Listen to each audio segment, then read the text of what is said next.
Hello दोस्तों, episode 11 की शुरुआत में जब जियान बिंग अपने स्टूडियो जा रही होती है तो इसी टाइम यहाँ पर शन यांग आ जाता है और ये से कहता है कि मैं आज तुम्हारे साथ स्टूडियो जाऊंगा। जियान बिंग इस बात पर हैरान होती है क्योंकि इसे ये बात भूल गई होती है कि जियान बिंग शन यांग की कंपनी के साथ जो प्रोजेक्ट कर रही है उसका इंचार्ज शन यांग है। फिर ये लोग जब स्टूडियो चले जाते हैं तो जियान बिंग अपने काम में मसरूफ हो जाती है और शन यांग जियान बिंग की असिस्टेंट डायरेक्टर के साथ बैठकर कुछ बातें करने लगता है, जिसमें इसको ये बात मालूम होती है कि पिछले कुछ सालों से जियान बिंग पर वर्क का बहुत प्रेशर है, जिसकी वजह से वो सही टाइम पर खाना भी नहीं खा पाती और खाना अक्सर ही ठंडा हो जाता है, जिसकी वजह से जियान बिंग को अब अक्सर ही स्टमक प्रॉब्लम रहता है। ये बात सुनकर शन यांग को जियान बिंग की फिक्र होती है और ये फिर स्टूडियो से घर आकर जियान बिंग के लिए खाना बनाने लगता है। शन जब स्टूडियो आती है तो ये लिन से पूछती है कि मैंने अभी यहाँ पर एक हैंडसम लड़की को देखा है, क्या तुम जानती हो कि वो कौन है? लिन कहती कि उसका नाम शन यांग है, वो हमारे अपकमिंग एडवर्टाइजिंग फिल्म का क्लाइंट है और आपको एक बात मालूम है कि वो बहुत ही टैलेंटेड है। वो यहाँ पर पूरी तैयारी के साथ आया था, उसने तो एड के लिए स्क्रिप्ट भी तैयार की हुई थी। ये बात सुनकर तो शन भी शन यांग से काफी इम्प्रेस हो जाती है। इतने में लिन को जियान बिंग की कॉल आती है और वो उससे कहती है कि तुम कहाँ पर हो? तो लिन कहती है कि मैं भी आप ही के पास आ रही हूँ। तो जियान बिंग कहती है कि इसकी जरूरत नहीं है क्योंकि शूटिंग खत्म हो गई है। फिर ये शन यांग का पूछती है तो लिन कहती है कि शन यांग थोड़ी देर के लिए बाहर गया था लेकिन पता नहीं क्यों वो अभी तक वापिस ही नहीं आया। शन लिन से फोन लेकर जियान बिंग से कहती है कि शूटिंग खत्म हो गई है इसलिए तुम मेरे साथ डिनर पर चल रही हो। जब शन यांग जियान बिंग के लिए खाना बनाकर स्टूडियो पहुंचता है तो जियान बिंग वहाँ से जा चुकी होती है। ये लिन से पूछता है कि जियान बिंग कहाँ पर है, तो लिन उसको बताती है कि जियान बिंग तो मिस शन के साथ डिनर करने के लिए चली गई हैं। जियान बिंग और शन जब खाना खा रहे होते हैं तो जियान बिंग शन को बताती है कि मुझे एक दिन के लिए स्टूडियो का रिकॉर्डिंग रूम चाहिए क्योंकि वहाँ पर जियान शन के एक दोस्त ने एक रिकॉर्डिंग करवानी है। मैं उन्हीं सब लोगों की डिटेल्स और कॉन्टेक्ट लिस्ट तुम्हें भेज दूंगी। शन कहती है कि इसमें कोई मसला नहीं है। शन कल वाली बात की वजह से काफी वियर्ड बिहेव कर रही होती है और इस बात को जियान बिंग भी नोटिस कर लेती है। शन यांग अपने ऑफिस पहुंचता है तो बाकी सब लोग अपना काम करके जा रहे होते हैं। पेन शन यांग से कहती है कि तुमने तो चीफ डिजाइनर बनने की खुशी में हमें डिनर भी नहीं करवाया। सुंगजिन शन यांग से कहते हैं कि क्यों ना तुम आज हम सबको डिनर करवा दो, लेकिन शन यांग कहता है कि मुझे बहुत जरूरी काम करना है, मैं ऐसा करता हूँ कि पैसे तुम्हें ट्रांसफर कर देता हूँ, तुम इन सबको डिनर करवाने के लिए ले जाओ। सुंगजिन इसके लिए मान जाता है। फिर ये सभी लोग बाहर डिनर करने के लिए चले जाते हैं लेकिन शन यांग अपना काम करना शुरू कर देता है। दूसरी तरफ जियान बिंग शन के साथ शॉपिंग कर रही होती है। जियान बिंग शन से कहती कि मुझे लगता है कि हमने बहुत ज्यादा शॉपिंग कर ली है और अब हमें घर जाना चाहिए। तो शन कहती है कि तुम सारा टाइम तो या तो शूटिंग कर रही होती हो या बाद में अपनी फिल्म्स एडिट कर रही होती हो, तुम्हारे पास तो मेरे साथ हैंग आउट करने के लिए टाइम ही नहीं है और अगर आज हमें टाइम मिल गया है तो तुम थोड़ी देर और मेरे साथ हैंग आउट कर लो। जियान बिंग कहती है कि तुम्हारे साथ कुछ तो मसला है, आज तुम पहले मुझे डिनर पर लेकर गई और अब तुम मुझे शॉपिंग करवा रही हो। शन कहती है कि ऐसी तो कोई बात नहीं है, मैं बस तुम्हारे साथ आज खाना खाना चाहती थी और तुम बाद में मुझे बस शॉपिंग करने में मदद कर रही हो। वैसे भी ये सब किए हुए हमें काफी लंबा अरसा गुजर चुका है। शन यांग जब लेट नाइट अपना काम कर रहा होता है तो इसको बार बार जियान बिंग का ख्याल आ रहा होता है। ये इसको मैसेज करना चाह रहा होता है लेकिन कुछ भी मैसेज नहीं कर पाता और दूसरी तरफ जियान बिंग भी शन यांग से यही बात पूछना चाह रही होती है कि वो भी कहाँ पर है, लेकिन ये भी इसको मैसेज टाइप करके डिलीट कर देती है, शन यांग को सेंड नहीं करती। शन यांग जियान बिंग की फेवरेट जगह पर वही वाले नूडल्स खाने के लिए आ जाता है और फिर ये इन नूडल्स की पिक्चर जियान बिंग को सेंड करता है और इसको पूछता है कि क्या तुम बिजी हो। जियान बिंग भी इस बार की पिक्चर शन यांग को सेंड कर देती है और उसे कहती है कि मेरी दोस्त मुझे यहाँ पर जबरदस्ती ले आई है, क्या तुम यहाँ पर आना चाहते हो? तो शन यांग कहता है कि मैं यहाँ नहीं आ सकता क्योंकि मुझे कल काम पर जाना है। जियान बिंग शन यांग से पूछती है कि आज सेट पर आकर तुम्हें कैसा लगा। शन यांग से कहता है कि तुम्हारा काम आज देखकर मुझे बहुत ही खुशी हुई क्योंकि तुम्हारा काम बहुत ही अच्छा था। जियान बिंग इसको कहती है कि तुम मुझे अपना ऑनेस्ट फीडबैक दो। शन यांग कहता है कि सेट पर आकर ये सब कुछ देखना मेरा फर्स्ट एक्सपीरियंस था, मैं एक बिगिनर हूँ इसलिए मैं ज्यादा कुछ नहीं कह सकता। जियान बिंग कहती है कि फिर तुम एक बिगिनर पर्सपेक्टिव से ही मुझे अपना फीडबैक दे दो। शन यांग जियान बिंग से कहता है कि मैं कुछ सवाल पूछना चाहता हूँ उससे रिलेटेड जो मैंने आज देखा है। जियान बिंग इसको कहती है कि पूछ लो और फिर शन यांग शूटिंग से रिलेटेड बहुत सारे क्वेश्चंस जियान बिंग से पूछता है। अगले दिन जब शन यांग की मॉम अपना काम कर रही होती है तो यहाँ पर एक आदमी लाइन तोड़ रहा होता है और वो शन यांग की मॉम से ये कह रहा होता है कि उसे पहले इसकी वेजिटेबल्स का वेट करना है, लेकिन शन यांग की मॉम उसको यही समझाने की कोशिश कर रही होती है कि सबको अपनी बारी का इंतजार करना होगा, आप यहाँ पर रूल तोड़ रहे हैं। लेकिन ये आदमी शन यांग की मॉम से बहुत ही बुरे तरीके से बात कर रहा होता है। अब यहाँ पर शन यांग के डैड भी आए होते हैं और जब ये इस शख्स को अपनी वाइफ के साथ बदतमीजी करते हुए देखता है तो इसे गुस्सा आ जाता है और ये शन यांग की मॉम के पास आकर उस आदमी को खूब डांटते हैं और ये भी कहते हैं कि उसे शन यांग की मॉम से माफी मांगनी होगी, लेकिन वो शख्स उससे माफी मांगे बगैर यहाँ से चला जाता है। डैड शन यांग की मॉम को साइड पर ले आते हैं और इन्हें वो एड दिखाते हैं जिसमें शन यांग की मॉम ने काम किया होता है। ये देखकर मॉम बहुत खुश हो जाती हैं, लेकिन ये अभी भी शेंगेन के डैड से नाराज होती हैं। डैड कहते हैं कि तुमने बहुत हार्ड वर्क किया है, तुम्हारा हमारी फैमिली में कंट्रीब्यूशन मुझसे भी ज्यादा है, वरना मेरी सैलरी से तो हम कुछ भी नहीं कर पाते। तुमने शेंगेन की देखभाल की है और हमारे पेरेंट्स की भी। मैं जानता हूँ कि पास्ट में तुम ये सब कुछ मुझसे सुनना चाहती थी, लेकिन मैंने तुमसे कुछ भी नहीं कहा। मैं तुमसे माफी मांगता हूँ कि तुम्हें मेरी वजह से सफर करना पड़ा है। असल में मैं तुम्हारा पॉइंट ऑफ व्यू ही नहीं समझ पाया। ये सब बात सुनने के बाद शेंगेन की मॉम कहती है कि तुमने ये लाइंस कहाँ से सीखी हैं, क्योंकि ये सब कुछ तुम अपने आप से मुझसे नहीं कह सकते। तो शेंगेन के डैड हंसने लगते और कहते हैं कि ये लाइंस मुझे डायरेक्टर जियान बिंग ने बताई हैं। शेंगेन के डैड अपनी वाइफ का हाथ पकड़ते हुए कहते हैं कि प्लीज मुझे इस दफा माफ कर दो। मैंने तुमसे जो कुछ भी कहा है वो मैंने दिल से कहा है और अब से मैं अपने आप को चेंज करने की कोशिश करूंगा। शेंगेन की मॉम ये बात सुनकर पहले ही बहुत इमोशनल हुई होती हैं और अब तो ये रोना ही शुरू कर देती हैं, लेकिन शेंगेन की मॉम ने शेंगेन के डैड को माफ कर दिया होता है। अपने ऑफिस में बैठकर शेंगेन भी यही वाला एड देख रहा होता है। सुंगचन इसके पास आता है और इसे कहता है कि डायरेक्टर जियांग ने वाकई में बहुत अच्छा काम किया है। तुम्हें नहीं लगता कि तुम्हें डायरेक्टर को डिनर करवाने के लिए लेकर जाना चाहिए? तो शेंगेन कहता है कि जियान बिंग आजकल बहुत बिजी है। तो सुंगचन कहता है कि यही तो टाइम है इस एक्सक्यूज को यूज करने का, लेकिन शेंगेन इस बात का कोई जवाब नहीं देता। सुंगचन शेंगेन को इस तरह देखकर कहने लगता है कि तुमने कभी भी जियान बिंग को सिर्फ अपना मेंटोर या सीनियर नहीं समझा, बल्कि तुम उसको पसंद भी करते हो, लेकिन इस बात को तुम मानने से इनकार कर रहे हो। इसलिए तुम्हें सोचने की जरूरत है कि जियान बिंग तुम्हारी जिंदगी में कहाँ स्टैंड करती है। इस बात ने तो शेंगेन को सोच में डाल दिया होता है। आज हाओ जुन जी और उसके अंकल जियान बिंग के स्टूडियो आते हैं। अंकल जियान बिंग की फोटो को देखकर ये कह रहे होते हैं कि जियान बिंग की कंपनी का नाम भी उसकी तरह प्यारा है। यहाँ पर हाओ जुन जी आ जाता है और अपने अंकल से कहता है कि हमें अंदर जाना चाहिए। हाओ जुन जी के अंकल जियान बिंग के एक्स हस्बैंड की पिक्चर को देखकर कहते हैं कि तुम लोगों ने इसी को मारा था ना, इसकी तो शक्ल से ही लगता है कि ये सब कुछ डिजर्व करता है। इसके बाद हाओ जुन जी की रिकॉर्डिंग रूम में रिकॉर्डिंग शुरू हो जाती है और इसके अंकल बाहर खड़े होकर इसको देख रहे होते हैं। हाओ जुन जी के अंकल जियान बिंग को पूरे स्टूडियो में इधर उधर ढूंढ रहे होते हैं कि एक लड़का यहाँ पर आता है और कहता है कि आप कौन है और मैं आपके लिए क्या कर सकता हूँ। हाओ जुन जी के अंकल कहते हैं कि मेरा नाम फंगमू है और मैं डायरेक्टर जियान बिंग को ढूंढ रहा हूँ। तो ये लड़का फंगमू को बता देता है कि जियान बिंग कहाँ पर है। फंगमू एडिटिंग रूम के अंदर जाने ही वाला होता है कि नोटिस करता है कि जियान बिंग की बॉटल में पानी खत्म हो गया है और फंगमू जियान बिंग के लिए पानी लेने के लिए चले जाते हैं। जियान बिंग का एडिटर इससे पूछने लगता है कि वो हैंडसम से लड़का जो आपको हर वक्त फॉलो करता रहता है वो आजकल नजर नहीं आ रहा। पहले तो जियान बिंग को समझ नहीं आती है, फिर उससे कहती है कि क्या तुम शेंगेन की बात कर रहे हो? तो एडिटर कहता है कि हाँ। फंगमू जियान बिंग के लिए पानी की बजाय कॉफी ले आते हैं। ये देखकर जियान बिंग थोड़ा सा हेजिटेट करती है तो फंगमू कहने लगते हैं कि आपका रिकॉर्डिंग रूम बहुत ही प्रोफेशनल है और इसलिए हाओ जुन जी के बिहाफ पर मैं आपको शुक्रिया अदा करने के लिए आया हूँ। जियान बिंग कहती है कि इसकी कोई भी जरूरत नहीं है। तो फंगमू कहते हैं कि क्या आज डिनर के लिए आप फ्री हैं? इस डिनर के थ्रू मैं आपका शुक्रिया भी अदा कर दूंगा और हम हाओ जुन जी और जियान शेंग के बारे में भी बात कर लेंगे। इस पर जियान बिंग मान जाती है। जियान बिंग जब हाओ जुन जी के अंकल के साथ नीचे आ रही होती है तो यहाँ पर शेंगेन भी आ जाता है और हंसते हुए ये जियान बिंग से कह रहा होता है कि मेरे पेरेंट्स की सुलह हो गई है और इसका सारा क्रेडिट आपको जाता है। क्या आप आज रात फ्री हैं? तो जियान बिंग कहती है कि मैं आज रात बिजी हूँ, क्यों ना तुम मुझे किसी और दिन ट्रीट दे देना इस बात के लिए। तो शेंगेन कहता है कि मेरी मॉम ने तो आज के डिनर के लिए सारी प्रिपरेशंस भी कर ली हैं। अब जियान बिंग बहुत कंफ्यूज नजर आ रही होती है कि वो क्या करे, क्योंकि ये दोनों ही इसको आज ही डिनर के लिए लेकर जाना चाहते होते हैं। ये देखकर फंगमू कहती है कि अगर आप बिजी हैं तो मैं आपको किसी और दिन डिनर पर ले जाऊंगा। इतने में ही जियान बिंग का एडिटर आकर इसे कहता है कि डायरेक्टर मुझे आपकी जरूरत है, इसलिए आपको जल्दी से आना होगा। यहाँ पर इसके एडिटर का आना जियान बिंग के लिए बहुत अच्छा साबित हुआ होता है, क्योंकि ये खुद भी सिचुएशन से भागना चाह रही होती है। जियान बिंग के जाने के बाद शेंगेन और फंगमू एक दूसरे के साथ अपना इंट्रोडक्शन करवाते हैं। फिर फंगमू भी यहाँ से चला जाता है और शेंगेन अपनी मॉम को कॉल करता है और कहता है कि मैंने आज रात जियान बिंग को डिनर पर इनवाइट कर लिया, इसलिए हम 2 घंटे में यहाँ पहुँच रहे हैं, आपको जल्दी से प्रिपरेशंस करनी होंगी। ये बात सुनकर मॉम थोड़ी सी परेशान हो जाती है। वो उसे कहती है कि मुझे कितनी डिशेस बनानी होंगी। तो शेंगेन कहता है कि आपको कम से कम 8 डिशेस तो बनानी ही चाहिए। लेकिन 8 डिशेस वाली बात सुनकर डैड कहते हैं कि कितने लोग आ रहे हैं, क्या पूरी टीम हमारे साथ डिनर करने के लिए आ रही है? शेंगेन नहीं चाहता होता कि इस बात का इसके डैड को पता चले कि सिर्फ डिनर के लिए ये और जियान बिंग आ रहे हैं, वरना वो कभी भी मॉम को इतनी सारी डिशेस नहीं बनाने देंगे। ये सिग्नल प्रॉब्लम का बहाना करके फोन यहीं पर काट देता है। मॉम फिर जल्दी से डैड को सामान लेने के लिए भेज देती है और खुद भी ये काम पर लग जाती है। शॉपिंग से वापस आकर शेंगेन के मॉम डैड मिलकर डिनर बनाने लगते हैं। वापस आने में शेंगेन और जियान बिंग को देर हो गई होती है। तो जियान बिंग शेंगेन से कहती है कि क्यों ना तुम अपने मॉम डैड को कॉल करके कह दो कि वो हमारा वेट ना करें और खाना खा ले। शेंगेन के पेरेंट्स शेंगेन का घर पर वेट कर रहे होते हैं और जब ये सिर्फ जियान बिंग को लेकर घर में आता है तो इसके पेरेंट्स इससे पूछते हैं कि बाकी टीम मेंबर्स कहाँ पर हैं, जिस पर शेंगेन कहता है कि मैंने आपसे से कब कहा था कि हमारे साथ कोई और भी आ रहा है। तो मॉम कहने लगती है कि फिर तुमने मुझे 8 डिशेस बनाने के लिए क्यों कहा था। तो शेंगेन अपनी मॉम को इशारा करता है कि जियान बिंग के सामने तो ऐसी बातें ना करे। तो मॉम भी इस बात को इग्नोर कर देती है और ये जियान बिंग को घर के अंदर वेलकम करने लगती है। फेंगमो जब रात को घर पर आता है तो हाओ जुनजी से कहता है कि आप तो डिनर पर गए थे, लेकिन आप इतनी जल्दी क्यों वापस आ गए। तो फेंगमो कहते हैं कि डिनर कैंसिल हो गया। हाओ जुनजी अपने अंकल को कहता है कि आपने जियान बिंग को लास्ट मिनट पर पूछा होगा, इसी वजह से आपका डिनर कैंसिल हो गया। तो इस पर फेंगमो कहते हैं कि उस लड़के ने भी तो आखिरी मिनट पर जियान बिंग से डिनर के बारे में पूछा था। तो हाओ जुनजी कहता है कि आप किस लड़के के बारे में बात कर रहे हैं। तो फेंगमो इस बात का जवाब नहीं देते और खुद डिनर बनाने लगते हैं। हाओ जुनजी अपने अंकल से कहता है कि अब आपको कोई लड़की ढूंढी लेनी चाहिए, क्योंकि मेरे यहाँ से चले जाने के बाद आप बिल्कुल अकेले हो जाएंगे। इस बात पर फेंगमो को बहुत गुस्सा आ जाता है। वो कहने लगते हैं कि मेरे पास तो टाइम ही नहीं होता कि जिसमें मैं अकेला फील करूं। अब जब सब लोग शेंगेन के घर पर डिनर करने के लिए बैठ जाते हैं तो शेंगेन के डैड जियान बिंग से कहने लगते हैं कि 10 साल पहले आपने मेरी जॉब के बारे में डॉक्यूमेंट्री बनाकर मुझे मेरे बेटे की नजर में हीरो बना दिया था, और अब मेरी वाइफ को इस एडवर्टाइजमेंट में कास्ट करके आपने उसे और भी खूबसूरत बना दिया है। हमारा यूं मिलना किस्मत में लिखा हुआ था। तो जियान बिंग कहती है कि आप बिल्कुल ठीक कह रहे हैं। शेंगेन की मॉम भी जियान बिंग से कहने लगती है कि आपके काम का मेथड इतना अच्छा है कि मुझे फील ही नहीं हुआ कि मैं पहली बार किसी एड में काम कर रही हूँ। जियान बिंग कहती है कि इस सब के लिए मुझे शेंगेन का शुक्रिया अदा करना चाहिए, क्योंकि आजकल इस उम्र के बच्चे अपने पेरेंट्स के रिलेशनशिप के बारे में इतनी केयर नहीं करते जितनी ये करता है। अगर इसने मुझे आप दोनों के बारे में ना बताया होता तो मुझे कभी भी अपने काम के लिए इतनी अच्छी इंस्पिरेशन नहीं मिलती। फिर ये लोग ऐसे ही डिनर करते हुए कुछ बातें करते हैं। अगले दिन जब जियान शंग एक्सरसाइज कर रही होती है तो हाओ जुनजी भी यहाँ पर आ जाता है। जियान शंग इससे पूछती है कि तुम कल सारा दिन कहाँ पर थे। तो हाओ जुनजी इसको बताता है कि मैं तुम्हारी बहन की स्टूडियो में रिकॉर्डिंग करने के लिए गया हुआ था। क्या तुम्हें तुम्हारी बहन ने इसके बारे में नहीं बताया। जियान शंग कहती कि मेरी बहन मुझसे कोई भी बात शेयर नहीं करती। जब उसने डिवोर्स ली थी तो उसके असिस्टेंट ने मुझे इस बारे में बताया था। हाओ जुनजी कहता है कि मैं तुमसे कुछ पूछना चाहता हूँ कि क्या तुम्हारी सिस्टर अभी सिंगल है। जियान सिंह कहती कि तुम ये सब कुछ क्यों पूछ रहे हो। हाओ जुनजी इसको कहता है कि मेरे अंकल तुम्हारी बहन में काफी इंटरेस्टेड दिखाई दे रहे हैं। जियान सिंह कहती है कि तुम मेरी बहन और अपने अंकल को एक साथ देखना चाहते हो। तो हाओ जुनजी कहता है कि हाँ, ऐसी ही बात है। अब डिनर पर शेंगेन की मॉम जियान बिंग से पूछती है कि क्या तुम मैरिड हो। तो जियान बिंग कहती है कि मेरी अभी डिवोर्स हुई है। शेंगेन की मॉम पूछती है कि तुम्हारा एक्स हस्बैंड क्या करता था। तो जियान बिंग इसको बताती है कि वो भी डायरेक्टर है। शेंगेन अपनी मॉम से कहता है कि आपको इस तरह के सवालात नहीं पूछने चाहिए, लेकिन शेंगेन की मॉम बाजी नहीं आ रही होती और वो पूछने लगती है कि तुम्हारी डिवोर्स क्यों हुई। शेंगेन अपनी मॉम को चुप करवा देता है। तो जियान बिंग कहती है कि मैं अपनी डिवोर्स की वजह से ज्यादा सैड नहीं हूँ, क्योंकि ये सिर्फ एक नॉर्मल डिवोर्स है। शेंगेन की मॉम कहती है कि तुम फिक्र नहीं करो, मैं तुम्हारे लिए कोई अच्छा सा लड़का ढूंढ लूंगी। तो जियान बिंग कहती है कि इसकी जरूरत नहीं है, क्योंकि मैं अकेले रहकर ही अपनी लाइफ को बहुत एंजॉय कर रही हूँ और मैं अपने आप को पहले से भी ज्यादा पसंद करने लगी हूँ। शेंगेन की मॉम कहती है कि मैंने कभी भी तुम्हारे जैसी खूबसूरत और इतनी परफेक्ट लड़की नहीं देखी। तो जियान बिंग कहती है कि मैं परफेक्ट नहीं हूँ, मुझे ये सभी डिशेस बनानी नहीं आती, क्योंकि मुझे लगता है कि कुकिंग करना बहुत ही मुश्किल काम है। दूसरी तरफ हाओ जुनजी जियान सिंह से कहता है कि तुम्हारी बहन को किस तरह के लड़के पसंद है। तो जियान सिंह कहती है कि ये सवाल तो तुम्हें उससे करना चाहिए, लेकिन हाओ जुनजी कहती है कि फिर भी तुम्हें कुछ तो मालूम ही होगा उसके बारे में। जियान सिंह कहती है कि तुम्हारे अंकल भी इतने बुरे नहीं है, लेकिन एक दफा मेरी बहन ने मुझे बताया था कि प्यार मैराथन की तरह होता है, जिसमें दो लोग एक कॉमन गोल के लिए भागना तो एक साथ शुरू करते हैं, लेकिन इस मैराथन रेस में एक शख्स थक जाता है और वो रेस्ट करना चाहता है, जबकि दूसरा शख्स अपनी दौड़ को कंटिन्यू करना चाहता है, और जब वो दोनों ऐसा करते हैं तो उनके दरमियान फासला बढ़ता जाता है। हाओ जुनजी कहता है कि इसका मतलब तो ये हुआ कि तुम्हारी बहन अभी अकेले रहना चाहती है। मेरी बहन के मुताबिक दौड़ने का प्रोसेस और आसपास की सीनरी उस शख्स से ज्यादा इम्पोर्टेंट है जो आपके साथ भाग रहा है। एक्चुअल में मेरी बहन बाकी सब लोगों से थोड़ी मुख्तलिफ है,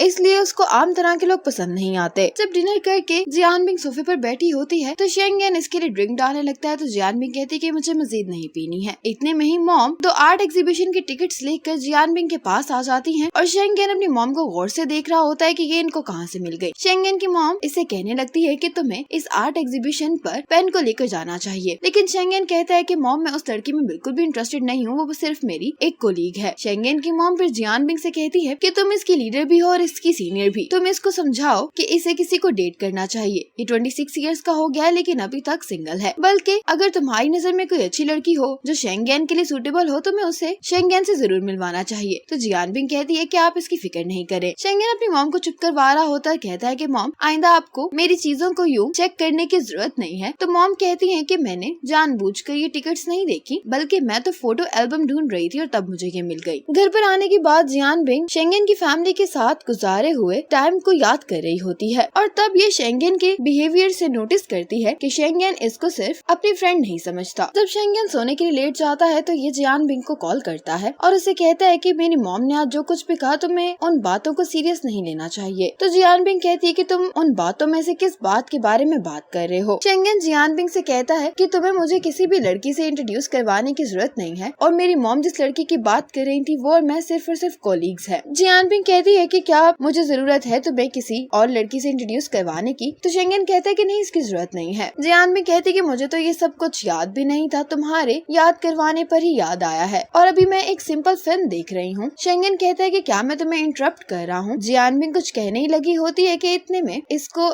एक क्लाइंट की कॉल आ जाती है और ये शेंगेन की कॉल कट कर देती है। सुबह जब शेंगेन अपने ऑफिस जाता है तो पेन इसके पास आकर इसको उसी आर्ट एग्जीबिशन का टिकट दिखाती है और इसे कहने लगती है आइंदा अगर तुमने मुझे टिकट देनी हो तो प्लीज तुम मेरी मॉम के थ्रू ये काम नहीं करना। हम अब एक दूसरे को अच्छी तरह जानने लगे हैं तो हमें इस तरह की फॉर्मेलिटी की जरूरत नहीं है। और शेंगेन बेचारा तो इस सिचुएशन को देखकर बहुत ही कंफ्यूज हो गया होता है क्योंकि इसकी मॉम ने इसे बगैर बताए ये टिकट पेन की मॉम को दे दी होती है। शेंगेन पेन से ये टिकट वापस मांगना चाह रहा होता है लेकिन ये नहीं कर पाता। लेकिन पेन ये टिकट पाकर बहुत खुश होती है कि फाइनली ये शेंगेन के साथ कहीं पर बाहर घूमने जा रही है। और फिर शेंगेन जब वो बुक चेक करता है जिसमें इसने दोनों टिकट्स रखी होती हैं उसके अंदर सिर्फ एक ही टिकट मौजूद होती है क्योंकि दूसरी टिकट तो पेन के पास होती है। अब ये सारी सिचुएशन जाकर ये सोंगचेन को एक्सप्लेन कर देता है और सोंगचेन कहता है कि मुझे पक्का पता है कि तुम इस एग्जीबिशन पर जियान बिंग को लेकर जाने वाले थे। तो शेंगेन कहता है कि ऐसा ही है। अब इन दोनों का प्लान ये होता है कि ये किसी तरीके से पेन से ये टिकट वापस ले ले। सोंगचेन शेंगेन से कहता है कि तुम वाकई में ही जियान बिंग को बहुत पसंद करते हो क्योंकि तुमने उसके लिए ये इतनी महंगी आर्ट एग्जीबिशन की टिकट्स खरीद ली। शेंगेन कहता है कि मैंने ये टिकट्स देखी तो मुझे लगा कि जियान बिंग को ये एग्जीबिशन पसंद आएगी तो मैंने टिकट्स खरीद ली, मैंने कुछ ज्यादा नहीं सोचा था। सोंगचेन कहता है कि अगर तुमने कुछ ज्यादा नहीं सोचा ये टिकट्स खरीदते हुए तो फिर तुम मुझे क्यों नहीं ले जाते इस एग्जीबिशन पर अपने साथ। इस बात का शेंगेन क्या ही जवाब देता और फिर इसको याद आने लगता है कि जियान बिंग ने इसे बताया था कि ये आर्टिस्ट इसका फेवरेट है और इसके काम से हमेशा मुझे इंस्पिरेशन और नए आइडियाज मिलते हैं। और फिर शेंगेन ने इस आर्टिस्ट के बारे में रिसर्च की और इसको जब मालूम हुआ कि इसकी एक एग्जीबिशन होने वाली है तो उसी दिन शेंगेन ने फौरन 2 टिकट्स बुक कर लिए थे। सोंगचेन अब शेंगेन से कुछ सवाल करने लगता है कि क्या जब तुम जियान बिंग को देखते हो तो तुम्हारा दिल जोर से धड़कता है या जब वो तुम्हें नजर नहीं आती तो तुम उसे मिस करते हो। और जब भी तुम्हारी जिंदगी में कोई नई चीज होती है तो तुम सबसे पहले क्या जियान बिंग के साथ ये शेयर करना चाहते हो और जब तुम किसी वजह से उदास होते हो तो तुम यही चाहते हो कि जियान बिंग तुम्हें कंफर्ट करे। सोंगचेन ये सब सवाल करे जा रहा होता है और शेंगेन को वो तमाम मोमेंट्स याद आ रहे होते हैं जो इसके सवालों के जवाब होते हैं। तुम उसको देखने से खुश हो जाते हो और उसके उदास होने से तुम भी उदास हो जाते हो। सोंगचेन कहता है कि मैं तुमसे आखिरी सवाल पूछूंगा कि क्या जब तुम जियान बिंग को किसी और आदमी के साथ देखते हो तो क्या तुम जेलस या नर्वस फील करते हो। और फिर इसको याद आता है कि जब लास्ट टाइम इसने जियान बिंग को फेंगमो के साथ देखा था तो इसे बिल्कुल भी अच्छा नहीं लगा था। शेंगेन सोंगचेन से कहता है कि तुम बस करो, मुझे समझ आ गई है कि तुम क्या कहने की कोशिश कर रहे हो। जियान बिंग अपना काम कर रही होती है कि शेंगेन इसको मैसेज करता है मैं अपने कोलीग के साथ आर्ट एग्जीबिशन पर जा रहा हूँ, क्या तुम मुझे कुछ सजेस्ट करोगी। जियान बिंग कहती है तुम्हारी फर्स्ट डेट है इसलिए तुम्हें अच्छे कपड़े पहनकर जाना चाहिए। शेंगेन जियान बिंग की एडवाइस के मुताबिक अपने लिए अच्छे से कपड़े निकाल लेता है और फिर उसको मैसेज करता है कि इसके बाद जियान बिंग इसको कहती है कि तुम लोगों को सारी आर्ट एग्जीबिशन देखने में टाइम लगेगा, इसीलिए एग्जीबिशन के बाद तुम अपने कोलीग को एक हॉट ड्रिंक लेकर देना और जिसकी आर्ट एग्जीबिशन में तुम जा रहे हो उस आर्टिस्ट के बारे में तुम्हें कुछ नॉलेज होनी चाहिए ताकि तुम अपनी कोलीग के साथ उसके बारे में बात कर सको। शेंगेन कहता है कि थैंक यू मिस जियान, मुझे आपकी सारी एडवाइस समझ में आ गई हैं। अब शेंगेन तैयार होकर मेट्रो स्टेशन की तरफ चला जाता है और दूसरी तरफ पेन आर्ट एग्जीबिशन में पहुंच चुकी होती है और थोड़ी देर बाद वहाँ पर सोंगचेन आ जाता है और ये पेन से जाकर कहता है कि शेंगेन की जगह मुझे आना पड़ा है क्योंकि उसे एक जरूरी काम आ गया था और उसने मुझे कहा था कि एग्जीबिशन के बाद मैं तुम्हें डिनर पर भी ले जाऊँ, इसके लिए शेंगेन ने मुझे पैसे ट्रांसफर कर दिए हैं। लेकिन पेन को इसकी ये बातें सुनकर बहुत बुरा लगता है क्योंकि ये तो शेंगेन का बहुत एक्साइटेड होकर वेट कर रही होती है। सोंगचेन इस आर्टिस्ट के बारे में पेन को इंटरनेट से पढ़कर बता रहा होता है लेकिन पेन इसकी सारी बातों से बहुत ही एनॉय फील कर रही होती है। फिर ये एक जगह बैठकर अपनी सेल्फीज लेने लगती है तो सोंगचेन कहता है कि अगर शेंगेन तुम्हारे साथ आता तो तुम क्या ऐसे ही अकेले बैठकर सेल्फीज ले रही होती। तो पेन कहती है कि हाँ, मैं उसके आने पर ऐसा नहीं करती, मैं इतनी एक्साइटेड थी यहाँ पर आने के लिए, मैं इस सब के लिए स्पेशली तैयार हुई जिसमें मुझे बहुत टाइम लगा और एंड पर शेंगेन ने मेरे साथ क्या किया, वो खुद तो यहाँ पर आया ही नहीं।